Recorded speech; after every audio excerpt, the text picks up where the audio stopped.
প্রধানমন্ত্রী শেখ হাসিনা বলেছেন, যুদ্ধাপরাধীদের মন্ত্রী বানানো এবং জঙ্গিদের সহায়তার অভিযোগে বিএনপি চেয়ারপারসনের জনসম্মুখে বিচার হওয়া উচিত।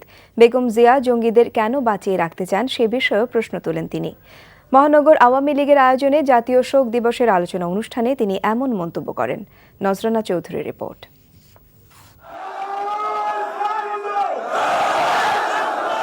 জাতীয় শোক দিবস উপলক্ষে আওয়ামী লীগের মাসব্যাপী কর্মসূচির অংশ হিসেবে ঢাকা মহানগর উত্তর এবং দক্ষিণের উদ্যোগে রাজধানীতে এক আলোচনা অনুষ্ঠানের আয়োজন করা হয়। সেখানে যোগ দিয়ে দলীয় সভাপতি ও প্রধানমন্ত্রী শেখ হাসিনা অভিযোগ করে বলেন, যারা বঙ্গবন্ধুকে সপরিবারে হত্যা করেছে তাদেরকে বিএনপি বরাবর সহযোগিতা করেছে।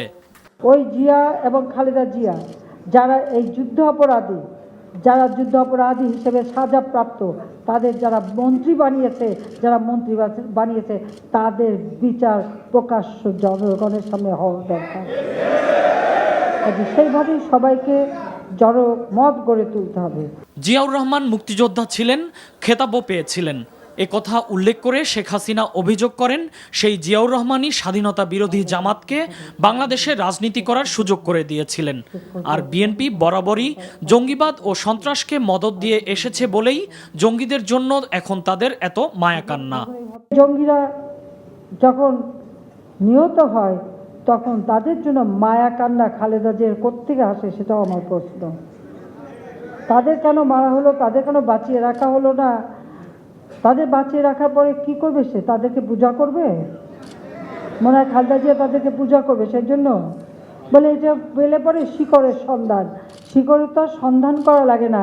যিনি ওদের পক্ষে ছাপাই গাইছেন শিকড়টা যে ওখান থেকে আসে কিনা এখন সেটা তদন্ত করে বের করতে হবে। শিকড়ের সন্ধানের জন্য আর যেতে হবে না, শিকড় তো নিজেই কথা বলে উঠছে, সেখান থেকেই পাওয়া যাবে। বঙ্গবন্ধুর আদর্শকে বুকে ধারণ করে দেশ গড়ার কাজে নিজেদের নিয়োজিত করার জন্য দলীয় নেতাকর্মীদের প্রতি আহ্বান জানান আওয়ামী লীগ সভাপতি। নজরানা চৌধুরী, এনটিভি নিউজ, ঢাকা।